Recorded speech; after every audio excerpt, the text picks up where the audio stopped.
Firstly, well, carry's been picked up. 1-1's been banned away. Usually those are the two picks that you want to go for, but considering the amount of engages here, Team HAQ, Panda, can't really go for that immobile carry in the back line. They can't go for your standard, just Beatrix. You need someone with mobility, and Irithel brings that to the table. Hasn't been too successful in this meta, but up against this composition, it's what works. It's what is viable, right? A good matchup too up against carry will ensure that at least the Irithel can lane properly, farm up to that item power spike. And Irithel is actually a lane bully. The skill 1-2 damage is really, really good.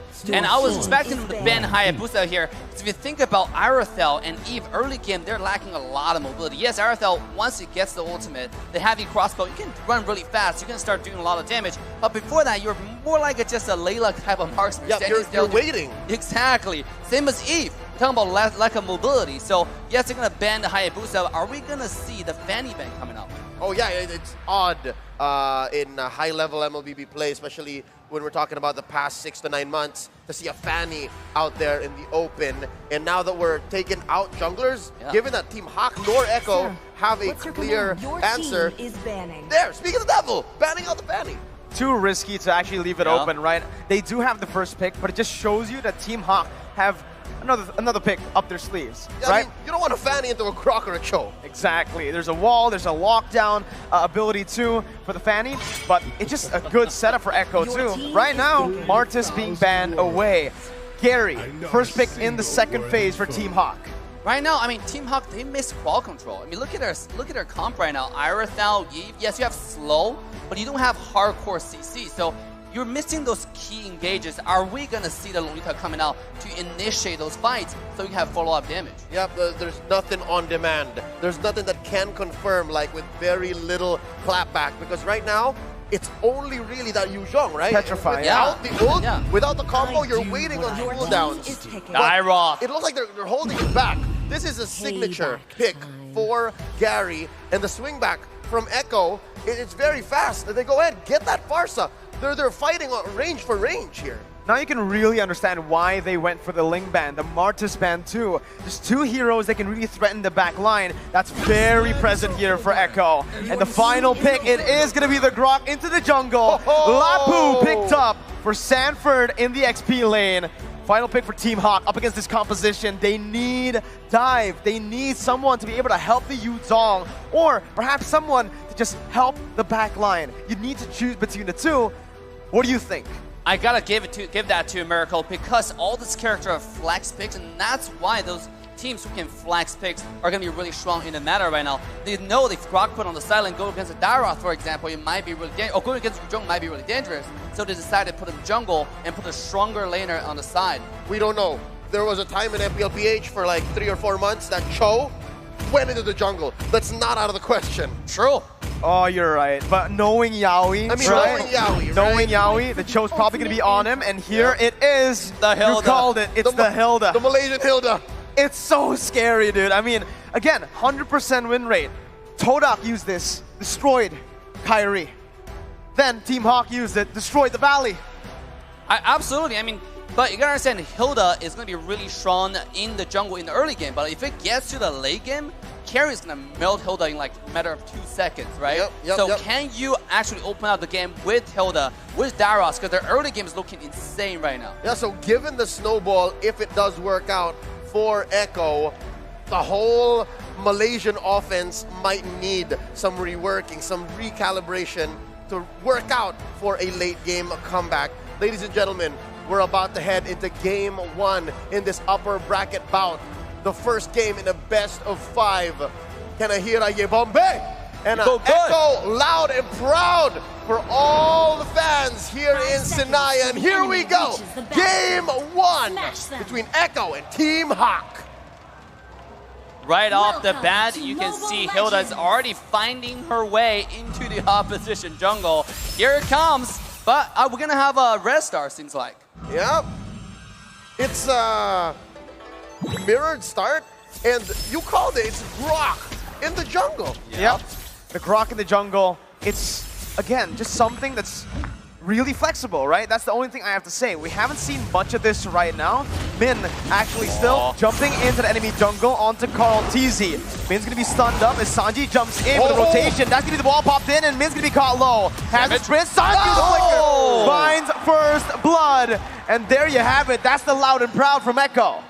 They were not expecting a quick response. Team HAQ, Echo seems to have found a solution.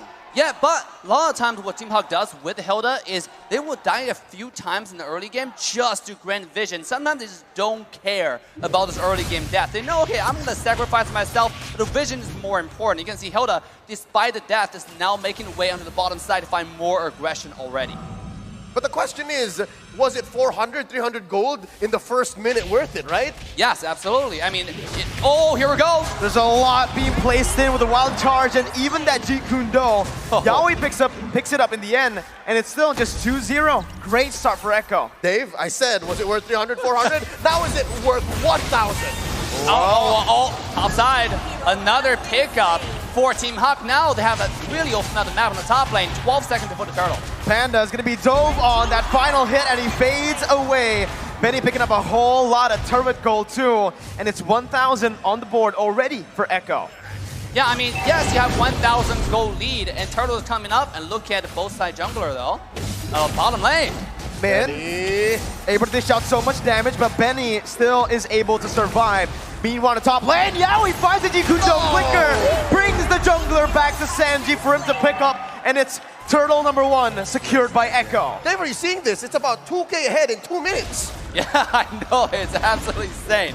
This is aggression on aggression right here. Hilda is already, again, looking for a vision here, but sometimes if you actually die too much in the early game, it might not turn your favor in this case, right?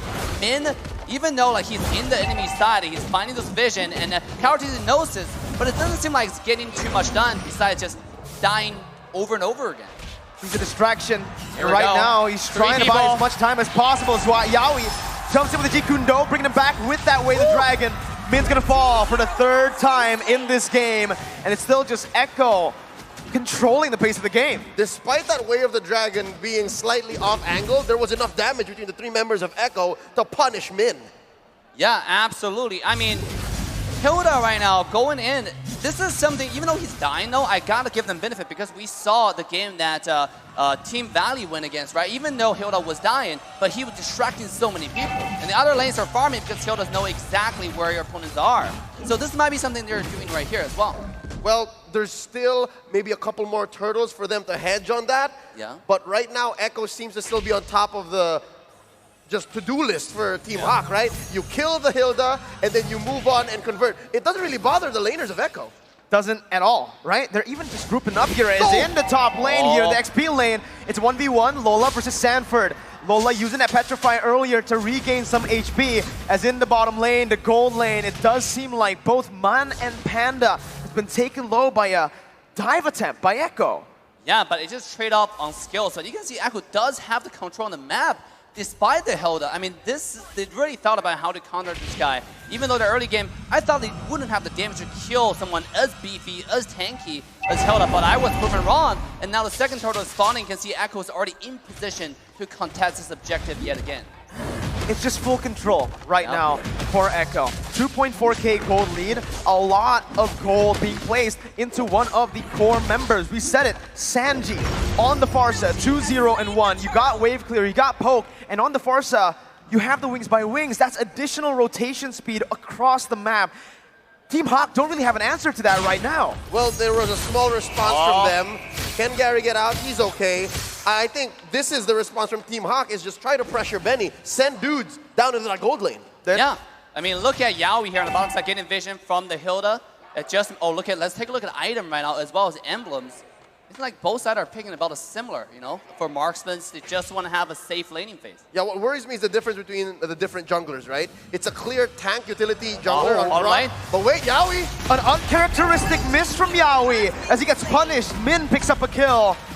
Honestly, in that conversion, Min, I think that's the worst player to have a kill on, especially considering he's just been a distraction for Team HAQ. Yeah, absolutely. I mean, once you get a kill, you reset the gold count. If you die again, that's another 200 gold to the enemy pocket.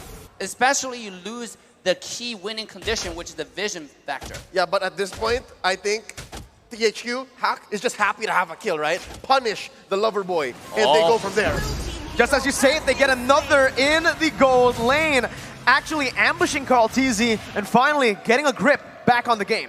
You know, I gotta give some credit to Team HAQ's entire draft strategy or philosophy. The Dairoth is one of the best characters, fighters to kill tank. You know, now you're thinking about it, yes, they're lacking quad control, but because it's so easy for them to kill tanks, just with a little bit of slow that they have, they're able to do it. And we can expect for this to get a little better as they get items and they build up confidence and they figure out what exactly Echo is trying to do as they push this bottom lane turret. Oh, what a mirror move. Top lane too. Echo gets that. Trade, right?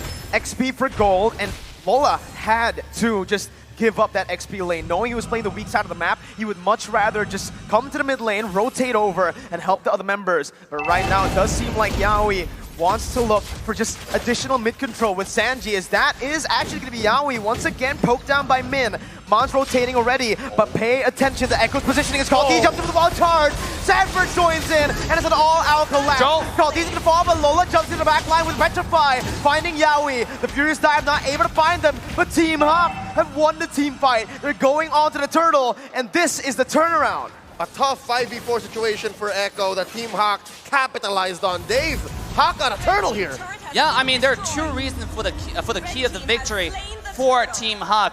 They have Hilda becoming increasingly harder to kill now. Now you can see Hilda jumping into the child. They can't do anything to him. They don't want to waste skills on him either. At the same time, Ujong is slowly but surely become a monster to the back line. You saw how much threat he posed to the mid laner, to Sanji on the far side. And we're expecting that exactly, right, from Team HAQ. They survived the early game counter from Echo on that Hilda strat, and then now there's this mid-game power spike. The mid-game power spike is going to be quite massive for both of these teams, like looking at their compositions. But honestly, I do feel like the later the game goes, it's so even. Both teams have just drafted themselves for a very good early, mid, and even late stage. But it does seem like Echo's making a comeback here. I mean, sorry, Team HAQ is making a comeback. But look at Echo's marksman. Look at Benny QT on the carry. 58, 6,000 gold, about 1,200 gold ahead on the opposition. This carry is going to be an absolute unstoppable force in a little bit. Yeah. Early pop on the better. Here we go. Lola. Black Dragon formed by Lola, trying to find someone out. KTM is going to be petrified there, but does have the wild charge to get out. Now Team HAQ once again jumping in. Yaoi going to be able to find the way to the dragon, but it's going to be brought back to the team. Panda with an amazing position right now, but it's going to be Benny QT free hitting as well. Flickering forward against the members. Benny QT still able to find some damage before getting shut down by Min. Sanford now running back. It's a 3-for-2. A flicker forward by Benny. Holy moly. When the airstrike comes in, Panda still able to fall. Actually, for the damage, it's enough. Now it's gonna be 1v3. Min gets shut down, and Sanji picks up a double. A delayed wipeout off the back of the Storm's aggression. Benny Cutie has entered the building. Yes, Benny QT with the flank on the marksman. We talk about Echo's character playstyle is to split push, is to flank, and they do it on every single position, including the marksman. That's insane. Yep, you're expecting the split push or that angle from Benny Cutie from Echo in the late game, and we were just talking about that mid-game spike, and again, this is the evolution of the Storm. But Benny has arrived, man, very low. Sanji is going to be caught, shut down by Gary. This is it. It's going to be the flicker, actually by KTM. Lola jumps in the back line. Benny with no flicker. Lola versus the world right now. He's still able to dish out the damage, taking a kill back, and even surviving with one. KTM going to be gunned down now with Panda chasing him. It's a 4-for-0 for Team HAQ. The goal's been equalized, but Echo found the Lord. The Malaysians have caught the Filipino team slacking, and yeah, they got the Lord, but they just had one dude left. 4 for none. Team HAQ on the swing back. Yes, Echo used everything they got to burst down the Lord, and the Malaysian team find the opening. They just find one target at a time, starting from the mid laner. This is a very, very united team. 5 men moving together. You can see just sweep through the opposition on the map, one after one. This is so good to watch. Oh my goodness. Oh, Echo didn't even get to capitalize on the Lord. Yep. Yeah, it fought what, maybe 5 to 10 seconds? But Echo now have to reconsider. Yeah, we get to on to Min. He's going to be bursted down, melted, taken out of the game. Now you see him, now you don't. Looking at it, Man still wants to be able to clear this wave, defending the tier 1 in the mid lane. Let's talk about how Team HAQ fought with a 5,000 gold deficit and won. It's sometimes not about a gold deficit, it's about number advantage, right? They started off with 5-on-1 to take down Sunji in the mid lane, and then they move on to the Lord and start taking over the fight. So because the one fight alone, they even up the total gold and now actually on top, the one I'm actually worried about is still going to be Benny QT on the late game. This guy's getting so much farm, and if you can't kill Carry next time, it might be Carry turning around and wipe out the entire side of Team HAQ. All right, good news, bad news. Benny QT is a brewing storm. He showed us a little bit of what he can dish out later on, but bad news is there's an answer. Lola will constantly be looking for him. So I guess it's more of a matter of deterrence. Like, can I find you? And are you going to have the confidence to find that angle again, knowing that I'm here? And I think right there, especially in the fight that Benny flickered forward, it was great for them because it was a curveball, right? As a Yuzong, as you know, if you're Lola, you would expect, I want to dive to the back line. For Min too. If Benny flickers forward, they're like, wait, he's not here. He's not here. What happened? No, it's home. It's actually the opposite. It's like a reverse psychology, should I say? They do the things that you least expect. Here comes Min, finding the vision. He does not care. Walking through every bush safely. But here comes Gary. Oh, Yowie! Finds the Jikundo, but only to Min right now. That's gonna be the wild charge, knocking 3 up. But that's the real world inflation doing damage. Man now still gonna be able to sprint out as Gary jumps in. Sanford gonna be able to find the kills. Lola still able to actually back off. Easy and Benny right now looking for some more, but it's just the roamer traded in for the mid laner. Echo with a favorable trade. Wow, what a trade right here. And this is what I was talking about. Lola trying to find the flank again onto Carry, but Benny QT is getting tankier and tankier as we go. If you cannot one-shot this marksman, she will turn it around and everyone will perish. Yep, and again, icing on the cake, Benny QT did not need to use his flicker to win that engagement.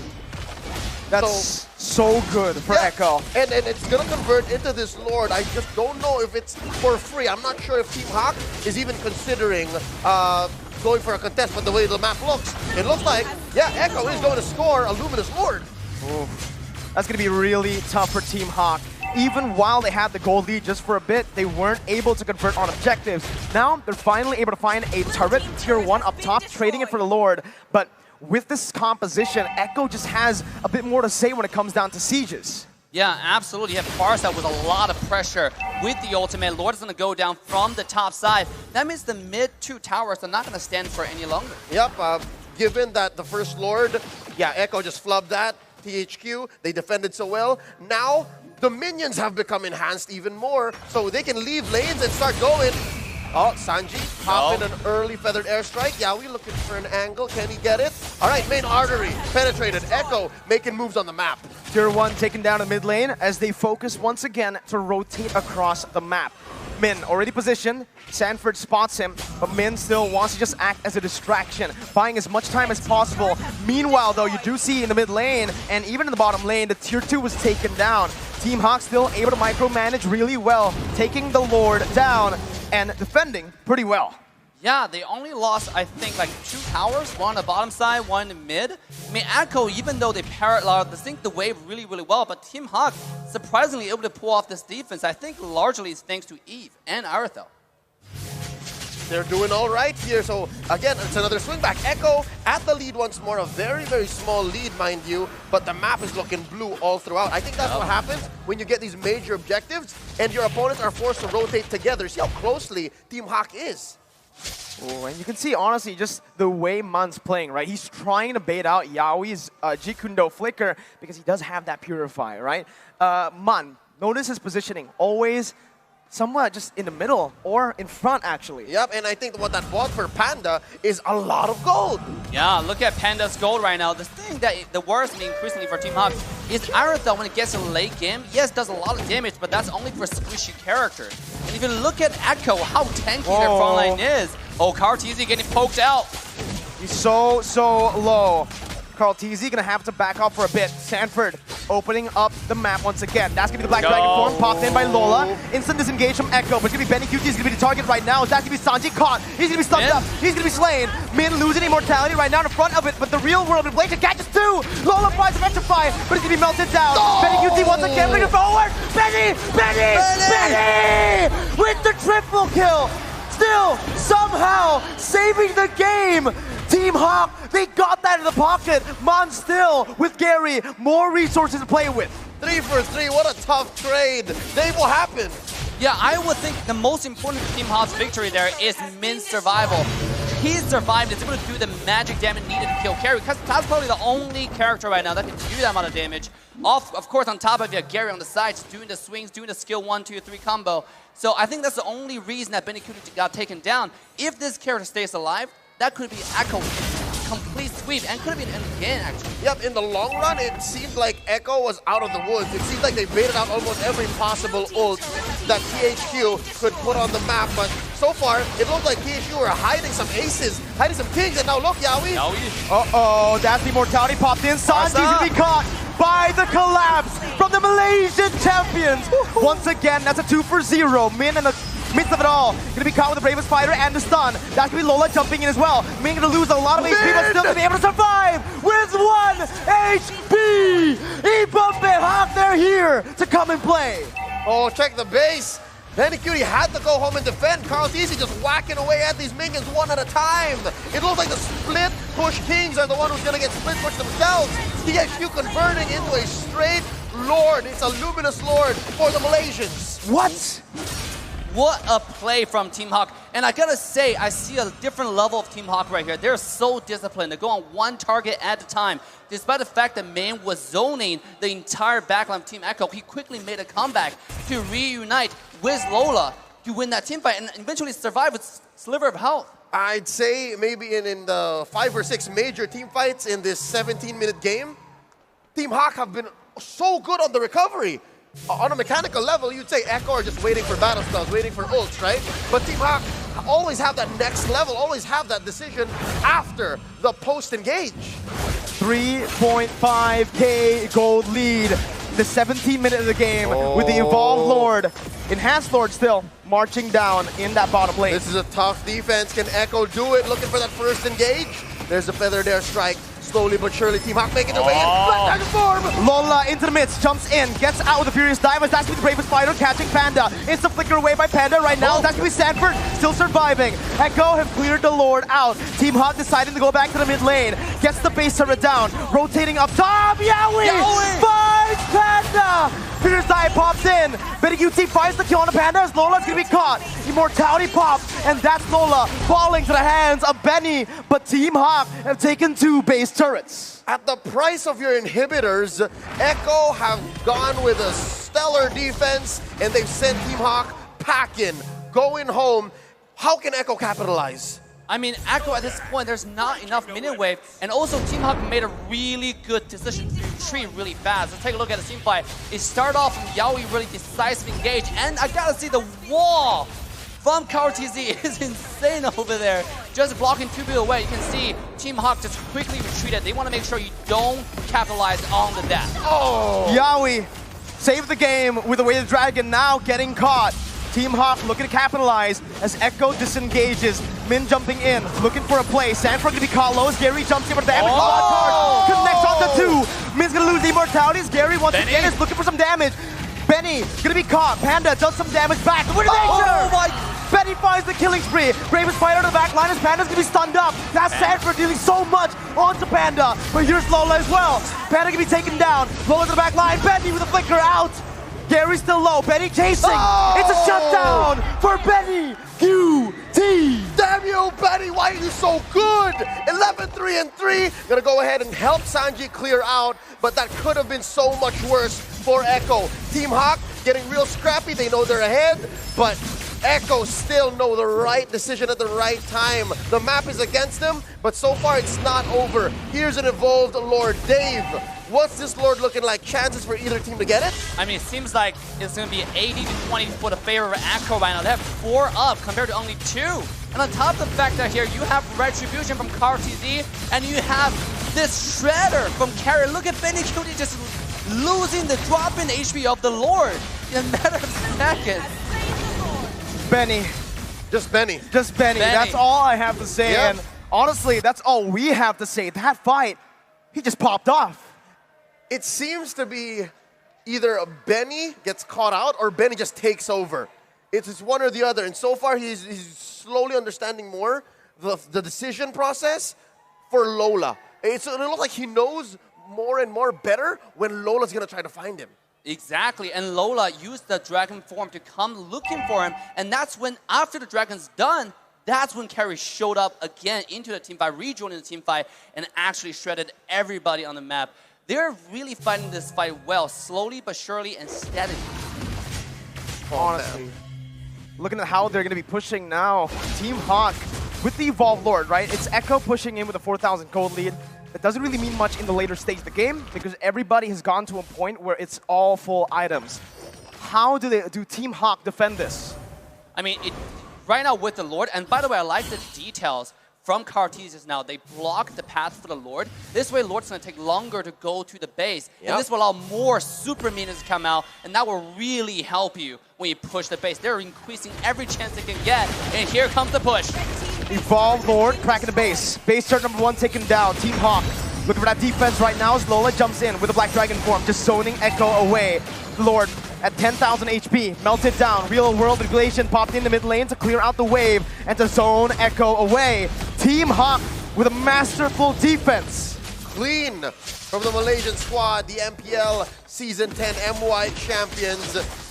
There's a lot of ult spent though to get that done. Yaoi looking for one. Here we go. Yaoi gonna flicker forward. Winner trunched by Gary to bait it out. Sanford now helping his teammate, but Yaoi gonna be taken low, still alive. That's both teams disengaging, but it's Echo who finds base turret. Min still looking for something as he opens up the map. Mon gonna be able to slow some people down with the Ice Queen wand and the second ability. Min still again jumping in. Benny gonna be able to dash away from the wall. Team HAQ still chasing, but they will not be able to find it. It's a flicker baited out. Sanji, no flicker. Lola with the Black Dragon form comes in. Winner Truncheon baited out. Sanford gonna be caught in the midst of it all. That's gonna be Sanji losing the mortality. Gary picks up 1. It's a 1 for 0, but 22 minutes on in the game. 50 seconds for the respawn timers. Oh, and this whole time it's just Min in the base defending. Are we looking at potential clapback from Echo? They were also left reeling. They were gassed from that last team fight. Dave, we're down to 1 inhibitor for Team HAQ. I mean, this is such an even game. Actually, no there's more. no more. Oh. The minute wave's too strong. I was thinking just a Hilda alone is not going to cut it. You can't. You can't. And by the way, at this point, carry is the deciding factor. Can you take down Benny? Is the win condition for HAQ. And it doesn't seem like they have the resources to do it. It's going to be up to Dairoth, Eve, and you don't jump in at the exact same time to even have a chance on Benny. Is this the longest game in M4 so far? Approaching. I think Occupy had one long game against the RRQ Hoshi in the group stage. But here in the knockouts, boy oh boy, best believe stakes are much, much higher. Lord here approaching half health. Oh, look at where Benny is. Look at where Benny is. Uh-oh, still waiting once again. Lola going to be able to actually jump in. Sanford doing the same thing right now. Black Dragon form pops in as that's going to be Yaoi finding the way the dragon. Yaoi's going to be taken down right now. But look at the mid lane right now. Team HAQ's going to be able to look for the Lord. Panda still walking back, trying to save the game. Benny in the mid lane, looking for a big play. Has the mid wave, flickering forward. Taking the Lord. For the game! Let's go, Philippines! Strike first in the best of 5. Loud and proud, that's their trademark. The split push, now they cover up your back doors and Benny came a knocking. 1-0 in this best of 5. Echo goes on, scores the first win. Dave, you see that coming? Well, when you pointed out about Benny's position, I think the entire stage, the entire world was looking at him just quietly and secretly planning the backdoor, and they did it. You cannot look for a jungler to backdoor. For Echo, is their marksman. Well, they've done this 2 times now. At this point, for me, countless times. But did you see you wearing